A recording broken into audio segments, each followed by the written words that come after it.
Chers camarades, chers collègues, c'est un appel à l'aide qu'on vous passe. Ahmed Berral, c'est notre référent harcèlement. C'est un syndicaliste, un vrai, un combatif. Il nous a jamais lâchés. N'oubliez pas que si on se permet de toucher à Ahmed, qui ce sera les prochains, ce sera nous. Le référent harcèlement est attaqué par la RATP. Ils veulent apparemment le licencier, le faire taire. C'est le monde à l'envers, puisque quand on trouve quelqu'un pour nous appuyer, nous épauler, eh ben c'est lui qui est attaqué en justice ou en disciplinaire. Laisser Ahmed se faire sanctionner aujourd'hui, ça veut dire oui au harcèlement sexuel, oui au harcèlement moral. Et dans cette entreprise, c'est récurrent. Donc il y en a marre. Il faut se battre aux côtés d'Ahmed, on ne peut pas le laisser tomber. Tous en grève le 10 mai.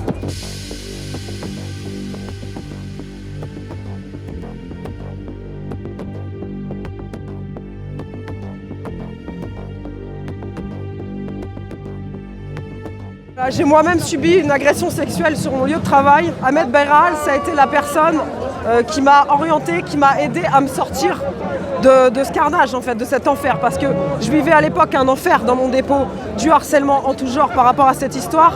En fait, ce qui s'est passé, c'est que je suis allée boire un café. Donc après mon service, un soir de mai, donc à 2h du matin, j'ai discuté avec mes collègues et en fait ces deux collègues-là m'ont pris à partie. Donc c'était deux agents du GPSR, de la sûreté RATP, et en fait eux ils ont eu l'idée folle de me proposer en fait ce qu'on appelle en gros un plan à trois, hein, on va appeler un chat. Et forcément donc ça a dégénéré, je me suis énervée. Donc il y en a un des deux qui a eu l'intelligence de s'en aller, qui a respecté ma volonté. Par contre le deuxième lui m'a séquestré dans les locaux en question, m'a mis en fait une main au niveau du postérieur et de l'entrejambe. Et forcément je ne me suis pas laissé faire, donc ça a été un échange plus que houleux.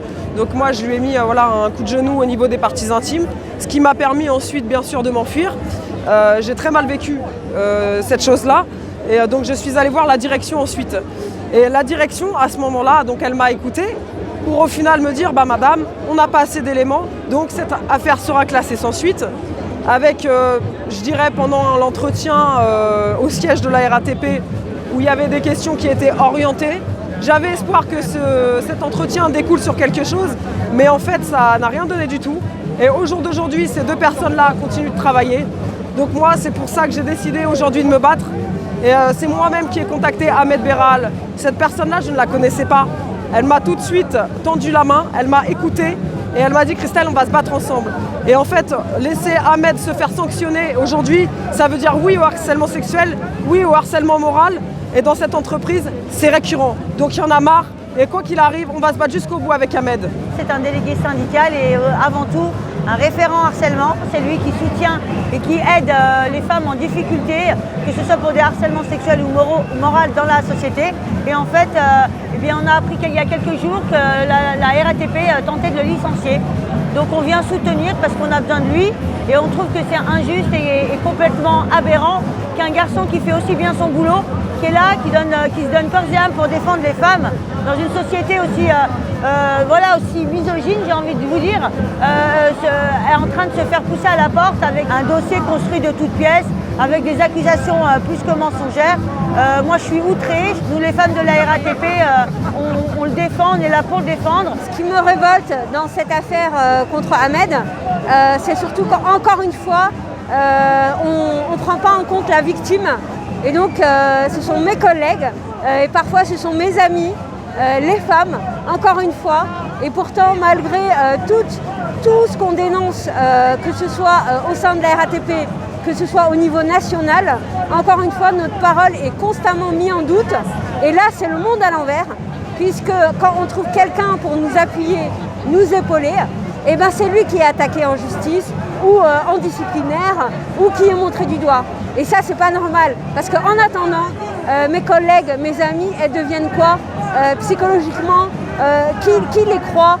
Encore une fois, la parole de la femme mise en doute, pour moi, partout où ça se passera, que ce soit à la RATP ou ailleurs, ce sera une injustice.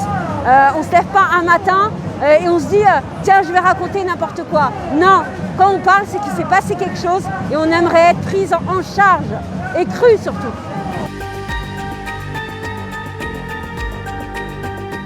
Ahmed, il est là pour tout le monde, il a toujours été là pour nous. Quand on enlevait les plexiglas, j'étais la première à faire un scandale, à dire à Ahmed, débrouille-toi, fais ce que tu veux, mais c'est pas normal ce qui arrive.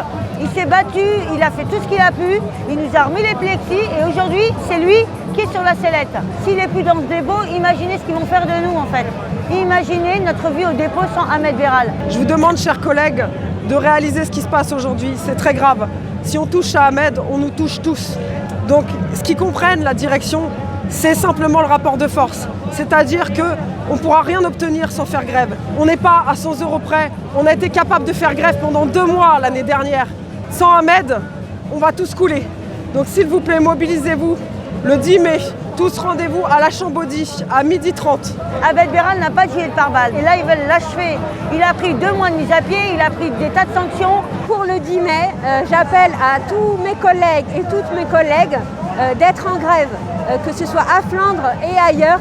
On a cette occasion de montrer qu'on est nombreux, parce que c'est que comme ça que ça fonctionne. C'est pas parce qu'on a une étiquette, qu'elle soit CGT ou autre chose, c'est le fait que l'être humain, les femmes et les hommes se mettent debout et disent stop, ça suffit. Et c'est ce qui nous fera gagner. Aujourd'hui, on voit tout le soutien qu'il y a, que ce soit les femmes, les politiques, même la pétition qui a été mise en ligne, elle est à plus de 15 000. Et on voit qu'aujourd'hui, la femme a décidé aller rattraper, décidé de ne plus se laisser faire et de dénoncer publiquement ce qui se passe, que ce soit sur les soins enfants, sur le harcèlement, les propos sexistes. Je suis fier d'eux. Et le combat, on le mène tous ensemble, les hommes et les femmes à côté d'eux pour dire stop à cet acharnement, à mon encontre. Quoi qu'il arrive, on est déterminés et on donne rendez-vous le 10 mai en place de la Chambaudy à 12h30. Il y aura des prises de parole, on invite tout le monde à venir et à venir crier son mécontentement. Le 10 mai, soyez grévistes et venez soutenir notre délégué syndical. C'est le meilleur qu'on a eu à Flandre et on n'en aura jamais un autre comme celui-là.